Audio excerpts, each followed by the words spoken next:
The islander looked Jonas up and down for the first time. "Okay, Doc. 100. Now you tell me why you no want no motor." "Let's just say I don't want to disturb the fish." Jonas knew he needed some kind of evidence to prove his theory that the female had surfaced. The large fishing hauls off the Saipan coast were a possible indicator that something was disturbing the local shark population. The whale and dolphin beachings could also indicate the massive predator's presence. But neither event was the proof Jonas required. If the humpback that Philippe had located had been killed by the female, the oversized bite radius would be all the evidence Jonas needed. Paddling out to the site was simply a necessary precaution. Even with Jonas manning an oar, it took nearly an hour to reach the spot. "Look there." Jonas spotted the fin. "Is that a tiger shark?" "Yeah, that's a tiger. Don't worry, Doc. He'd get too frisky and I'd kill him with me 6-shooter. Philippe pulled the pistol from his waistband. "Philippe, please. No noise." Jonas shone his flashlight over the clear surface of the black water. Waves lapped against the ship's hull. Jonas suddenly realized they were an easy target. The small beam of light caught a large body moving rapidly beneath the surface, a flash of white disappearing quickly into the dark water. "Jesus, Doc, what the hell was that?" Jonas looked at Philippe. The big man had fear in his eyes. "What's wrong? What is it?" "Something below us, Doc. I can feel it vibrating under the water. Something very big." The wooden boat began moving, slowly at first, revolving in a counterclockwise direction. They were spinning in a whirlpool, caught within a fast-moving current originating far below the surface. The two men hung on to the side for support as the craft began picking up speed. Philippe had his 6-shooter out, pointing into the water. "The devil himself down there."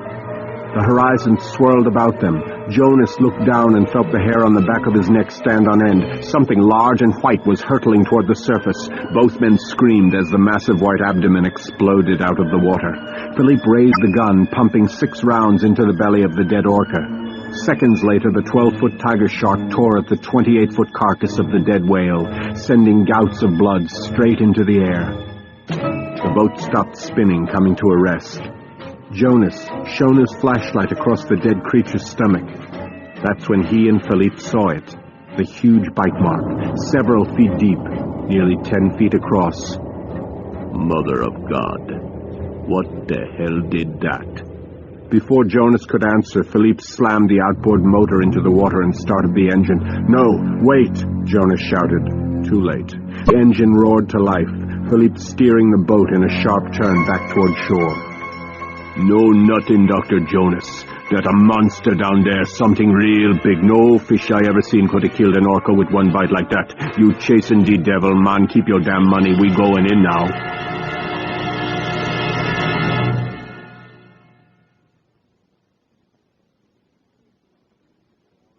Terry Tanaka entered the Aura Naval Hospital and glanced at her watch. 8:40 a.m. That gave her exactly 20 minutes to get Jonas to Commander McGovern's office, assuming he was in any condition to travel. She walked down the empty hallway, curious why the Navy MP was no longer on duty. In fact, Jonas's door was ajar. Inside, a woman with bright blonde hair was ransacking a chest of drawers. The bed was empty. Jonas was gone. "Can I help you, miss?" Terry asked. Maggie jumped and nearly dropped the clothes she was carrying. "Yes, you can help me. For starters, where's my fucking husband?" "Your You're Maggie."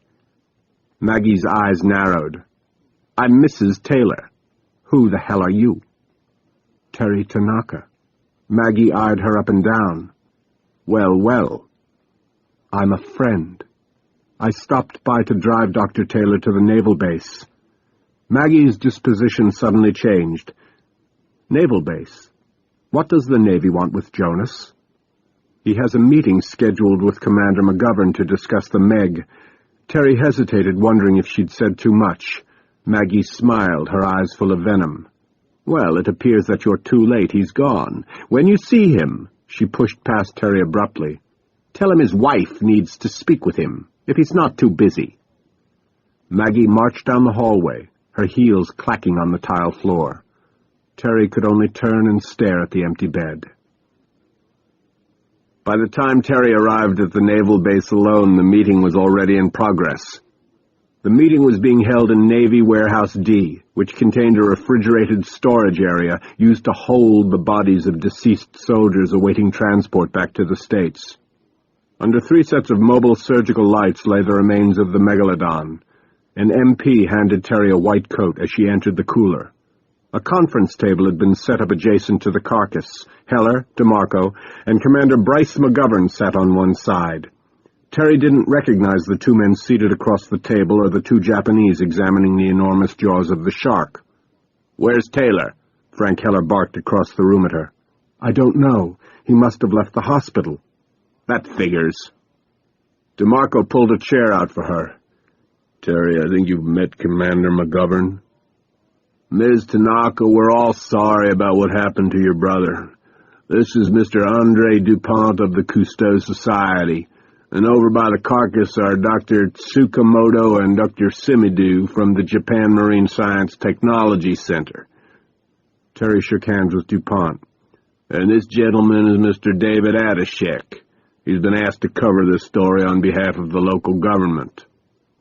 Terry shook hands warily with the bushy-browed reporter. "I've seen you before, Mr. Adashek. Where have we met?" David smiled.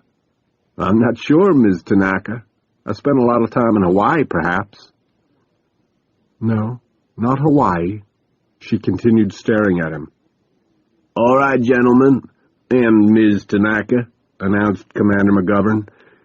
"If we can all take a seat, I'd like to get started. The United States Navy has assigned me to investigate the incident that occurred in the Mariana Trench.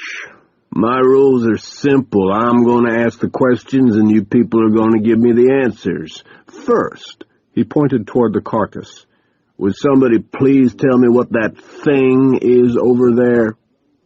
Dr. Simidu, the younger of the 2 Japanese, was the first to speak. "Commander, Jamstek has examined the teeth of the creature and have compared it with those of Carcharodon carcharodon, the great white shark, and its extinct predecessor, Carcharodon megalodon. The presence of a chevron or scar above the root indicates that this is definitely a megalodon. Its existence in the Mariana Trench is shocking, to say the least." "Not to us, Dr. Simidu," replied Andre DuPont. "The disappearance of the megalodon has always been a mystery, but the Challenger 1's discovery in 1870 of several 10,000-year-old fossilized teeth over the Mariana Trench made it clear that some members of the species may have managed to survive. What the Navy wants to know is whether there are any more of these creatures alive and whether any others have surfaced. Dr. Heller?" All heads turned to Frank Heller. "Commander, the shark you see here attacked and killed the pilot of one of our deep-sea submersibles 7 miles down, then apparently got itself entangled in our cable and was attacked by another one of its kind. These creatures have been trapped in a tropical layer at the bottom of the trench below 6 miles of freezing temperatures for God knows how many millions of years. The only reason you even see this specimen before you is because we accidentally hauled it up to the surface.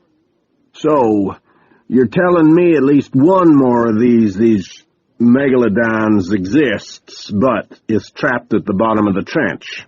That's correct." "You're wrong, Frank." Jonas Taylor entered the room, holding a white coat in one hand and a newspaper in the other. Masao Tanaka followed closely behind. "Taylor, what do you think you're—" "Frank," Masao interrupted. "Sit down and listen to what Jonas has to say." Terry stood to greet her father, who hugged her tightly for a long moment, then took an empty seat beside her, still holding her hand. Jonas approached the head of the table. "Late last night I hired a local fisherman to take me out to an area where a humpback whale had recently been killed.